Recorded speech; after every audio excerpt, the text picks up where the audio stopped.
Bismillahirrahmanirrahim.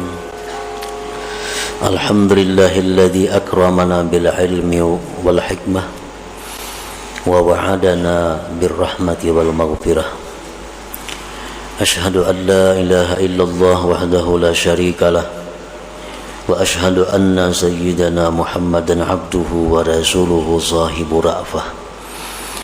Allahumma salli wa sallim wa barik ala sayyidina wa maulana Muhammad al-makhsusi bi khatamin nubuwah wa ala alihi wa sahbihi wa dhurriyyatihi wa atba'ihi ila yaumil qiyamah, amma ba'du.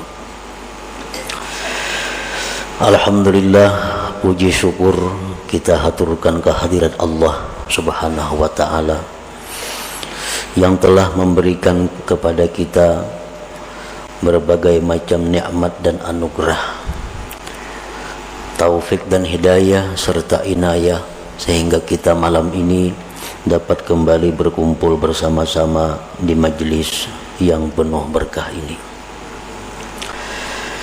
Salawat dan salam untuk junjungan kita Nabi besar Muhammad sallallahu alaihi wasallam dan kepada seluruh keluarga, para sahabat, zuriat dan pengikut beliau sampai hari akhir. Para muhibbin rahimakumullah, al-hikmatul hadiyatu wal ishrun minal hikamil ataiyah. Qala al-imam Ahmad ibnu Athaillah as-Sakandari rahimahullah wa nafa'ana bi'ulumi. Hikmah yang ke-21 dari al-hikam. Berkata Imam Ahmad bin Athaillah as-Sakandari rahimahullah, talabuka minhu ittihamun lahu wa talabuka lahu ghaibatun minka anhu wa talabuka li ghairihi likillati hayaika minhu wa talabuka min ghairihi liwujudi bu'dika anhu.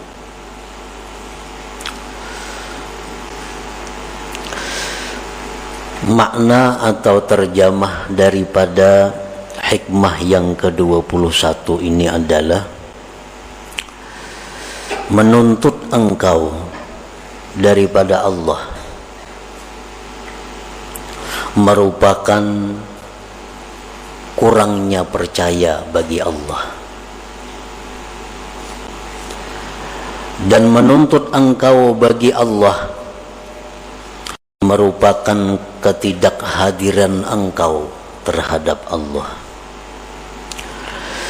dan menuntut engkau bagi selain Allah karena kurangnya malu engkau daripada Allah, dan menuntut engkau dari selain Allah karena adanya jauh engkau daripada Allah. Nah, itulah terjemah daripada hikam atau hikmah yang ke-21 ini. Para muhibbin rahimakumullah, di dalam hikmah yang ke-21 ini ada 4 perkara. Ada 4 perkara yang disampaikan oleh beliau pengarang. Yang pertama adalah su'aluka minallah subhanahu ka'ayyarzukaka aw yansuraka aw yakfiyaka dalilun ala dha'fi thiqatika billah subhanahu li'annahu qad wa'adaka birrizqi wan nasri wal kifayah. Qala ta'ala Allahu alladhi khalaqakum thumma razaqakum wa kana haqqan alaina nasrul mu'minin alaysallahu bikafin abdah innallaha la yukhliful mi'ad.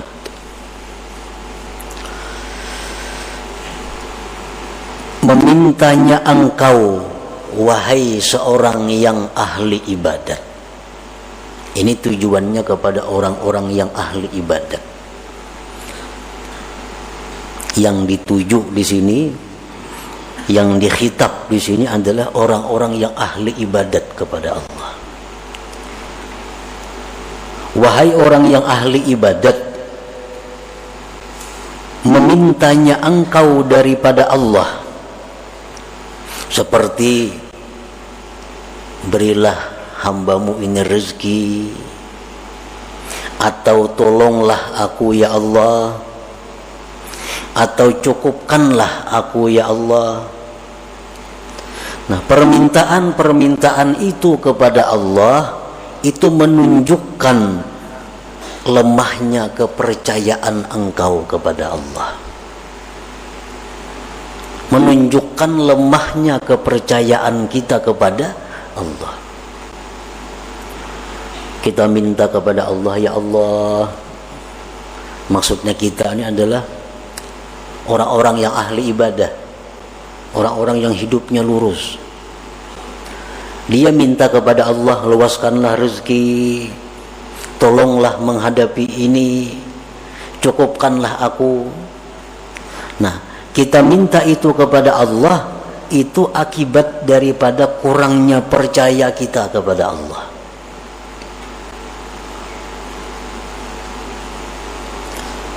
Karena Allah sudah menjanjikan engkau. Dalam Al-Quran Allah sudah menjanjikan dengan rezeki. Allah sudah menjanjikan menolong. Allah sudah menjanjikan mencukupi. Seperti firman Allah, Allah yang menciptakan kamu, kemudian Allah yang memberikan rezeki kepada kamu. Firman Allah lagi adalah kepastian atas kami menolong orang-orang yang beriman. Allah berfirman lagi, apa tidakkah Allah itu mencukupi hamba-hambanya? Dan Allah itu tidak mungkin menyalahi janjinya. Nah, para muhibbin rahimakumullah, ini bagian pertama dari 4 perkara yang termaktub di dalam hikmah ke-21 tadi. Umpamanya kita dijanjikan oleh seseorang, kaina ikam kubari ini, nama menjanji ini orang kuat, raja umpamanya, ujar raja, ikam kena kubari, ikam kena ku tolong, ikam ku cukupi. Itu janji raja. Kalau kita ini meminta kepada raja, raja tolong pak aku pang nah, beri ipang aku nah, itu menunjukkan bahwa kita ini kurang percaya dengan janji raja itu. Karena raja sudah berjanji menolong engkau, memberi rezeki kepada engkau, mencukupi engkau. Nah, jadi artinya kita berdoa kepada Allah, kita berdoa kepada Allah agar diberi rezeki, agar ditolong, agar dicukupi, itu merupakan kurang percayanya kita kepada Allah sehingga kita berdoa demikian. Uzkuril Khalil Ibrahim alaihi salam hina ulqiya finnar qala hasbiyallah wa ni'mal wakil.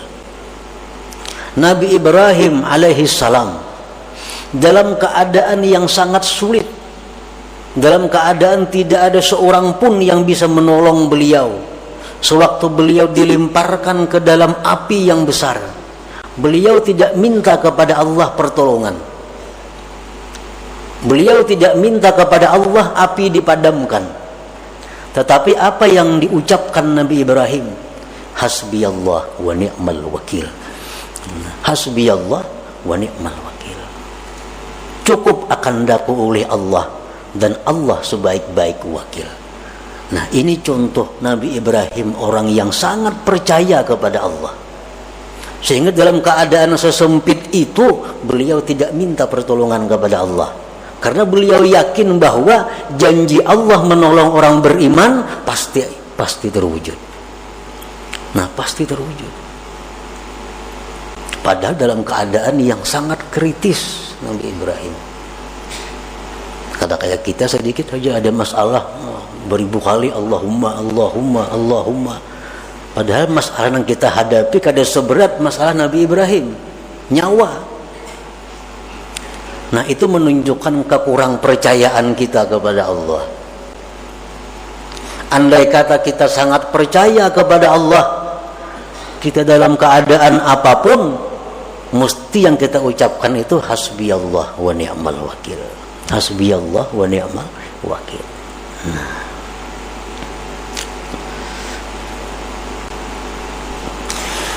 Wa fil haditsil qudsi, tersebut dalam hadis qudsi, man syaghalahu dzikri an mas'alati a'taituhu afdala ma u'tis sa'ilin. Allah berfirman, barang siapa yang disibukkan berzikir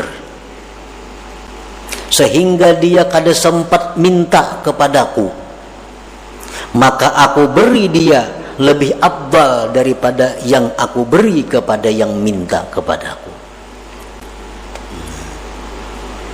Kita dalam satu masalah yang sulit, yang satu si A minta kepada Allah, ya Allah hamba sulit mudahkan, ya Allah hamba sulit mudahkan. Ada si B ini kada, hasbiyallah wa ni'mal wakil, hasbiyallah wa ni'mal wakil, atau subhanallah, atau alhamdulillah, berzikir kepada Allah. Allah akan memberi orang yang berzikir ini lebih daripada yang minta kepada Allah, lebih daripada yang minta kepada Allah. Nah jadi artinya bagi orang-orang yang ahli ibadat, yang sudah tekun beribadah kepada Allah dalam keadaan-keadaan sesempit apapun, menurut pendapat sebahagian ulama, dia hendaknya berzikir kepada Allah, bukan minta kepada Allah. Nah itulah bagian yang pertama daripada hikmah yang ke-21 tadi. Bagian yang kedua, wa talabuka lahu ghaibatun minka anhu, menuntutnya engkau bagi Allah merupakan ketidakhadiran engkau daripada Allah. Artinya, wa su'aluka minallahil qurba dalilun ala ghaibatika anhu, iz law kana qalbuka hadiran ma'allah lama talabtal qurba minhu. Engkau meminta kedekatan kepada Allah. Allahumma inni as'aluka al-qurba, ya Allah aku minta, aku ini dekat kepada engkau.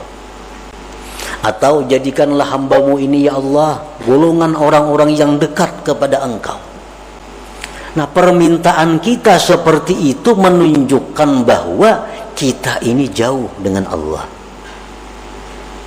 menunjukkan bahwa kita gaib daripada Allah. Karena andai kata Allah itu selalu hadir dalam hati kita, kita kada akan minta dekat, kita kada akan minta dekat. Nah kenapa kita minta dekat kepada Allah? Karena kita merasa jauh.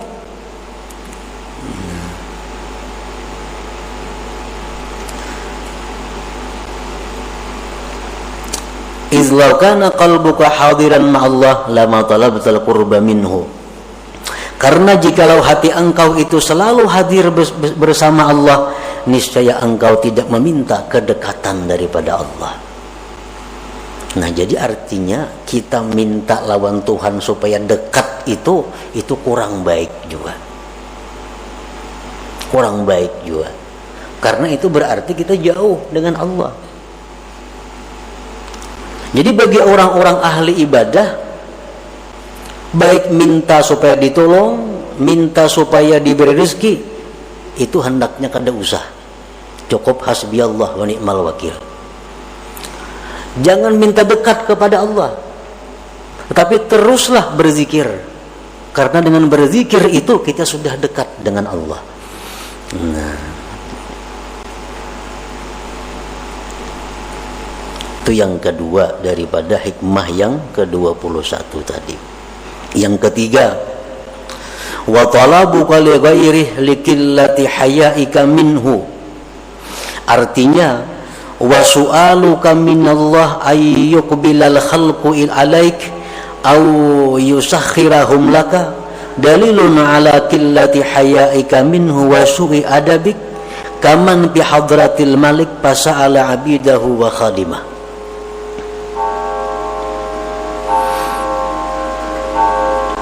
Mintanya engkau daripada Allah bahwa agar makhluk ini berhadap kepada engkau, itu satu bukti bahwa sedikitnya malu engkau dari Allah dan jahatnya adab engkau. Umpamanya kita berdoa kepada Allah, ya Allah, tundukkanlah manusia-manusia kepadaku. Ya Allah, bukakanlah hati manusia untuk semua menghadap kepadaku. Nah, doa seperti itu. Kita berdoa kepada Allah supaya orang-orang katuju lawan kita. Artinya, kita minta lawan Tuhan supaya kita ini dikatujui makhluk. Nah, bila kita minta demikian kepada Allah, itu menunjukkan kita ini jahat adab kepada Allah. Kenapa jahat adab demikian? Seperti orang yang berada di hadapan raja. Nih, di hadapan raja. Nah, kita di hadapan raja ini, nang kita takunakan lawan raja, pembantu-pembantunya, budak-budaknya. Wahai raja, pembantu pian si pulang tuh kayak apa? Sihat saja kayaknya, sigar raja kayaknya. Pembantu pian si B itu baik saja kayak. Pembantu raja aja ditanyakan, rajanya kan ada ditanya. Nah, ini menunjukkan kita kurang adab kepada raja. Nah, sama halnya orang yang di hadapan Allah, kalau minta agar manusia katuju lawan inya, ini orang yang sedikit malunya terhadap Allah Subhanahu wa ta'ala. Mestinya nang kita minta itu supaya Allah katuju. Nah, jangan supaya makhluk katuju seorang. Nah, kalau kita bujur-bujur itu, kita supaya minta Allah tuh katuju lawan kita, bukan makhluk nang katuju kepada kita. Nah, yang keempat, bagian yang keempat dari hikmah yang ke-21, wa talabuka min ghairihi liwujudi bu'dika anhu. Menuntutnya engkau dari selain Allah menunjukkan adanya jauh atau jahil engkau daripada Allah. Wa su'aluka min ghairihi ta'ala, mintanya engkau dari selain Allah, litatluba minhu syai'a, untuk kamu tuntut dari selain Allah sesuatu. Minta ubati lawan makhluk Allah, minta pertolongan lawan makhluk Allah, minta apapun kepada selain Allah. Auliyatma'inna bihi qalbuk, atau mencari ketentraman hati dengan selain Allah. Itu menunjukkan jahilnya engkau dan jauhnya engkau daripada Allah Subhanahu wa ta'ala. Orang yang mencari ketenangan batin dengan makhluk. Ada orang yang rasa tenang dengan memutar lagu. Putar lagu, nah tenang. Ini orang jahil kepada Allah. Ada orang yang merasa ketenangan hatinya bila mengisahkan masalahnya kepada makhluk. Tenang hati. Ini orang jahil kepada Allah. Orang jahil kepada Allah. Mestinya Allah itu sudah cukup untuk dijadikan penentram hati. Allah sudah cukup tempat curahan hati kita. Nah, jadi kita hibak dada umpamanya, ini dikisahkan lawan orang tanang, nah berarti kita bodoh ngarannya. Kalau orang yang berakal, dia kepada Allah mengeluh, kepada Allah dia mengadu, kepada Allah dia menyampaikan persoalan-persoalannya.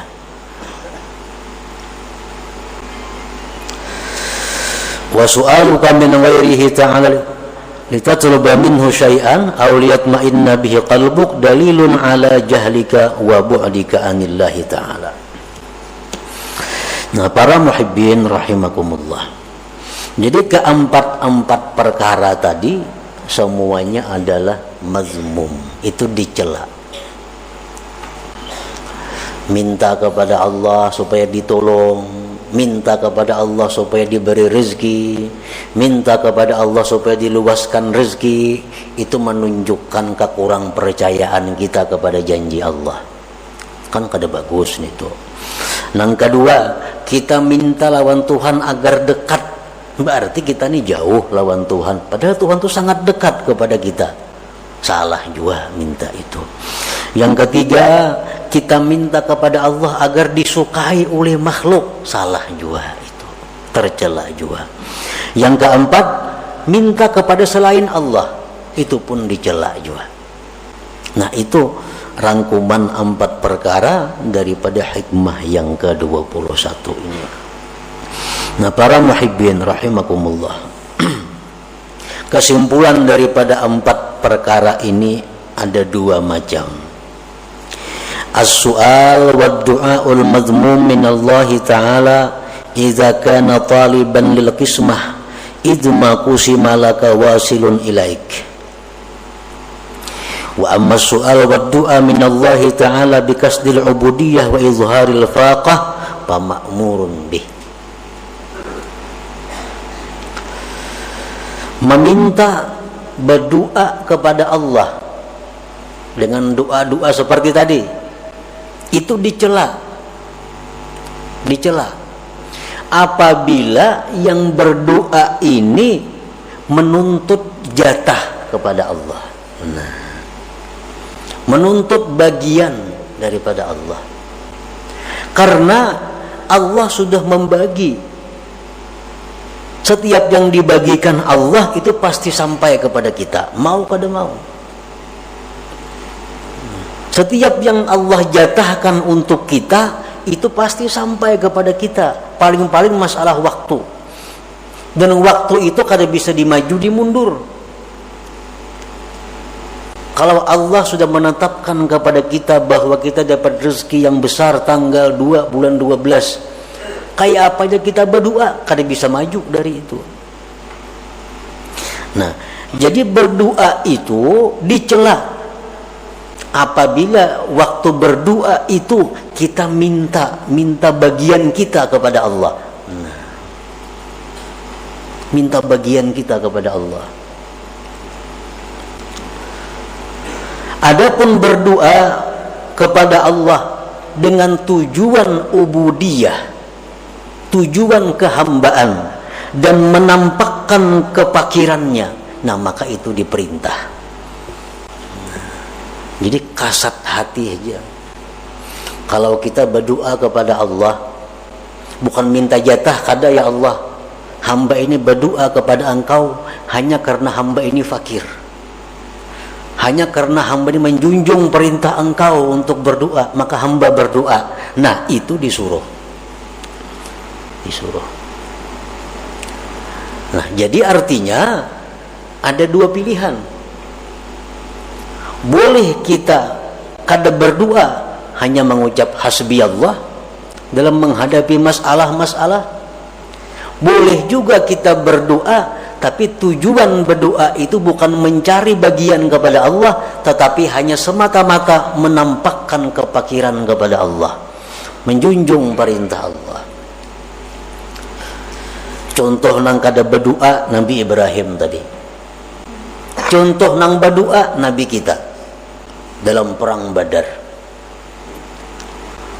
Pasukan 313, musuh lebih 1000 dengan peralatan yang lengkap. Nah, Nabi kita di dalam khimah berdoa, Allahumma ahdaka wa wa'dak. Ya Allah, hamba menuntut janji Engkau bahwa engkau menolong orang-orang yang beriman.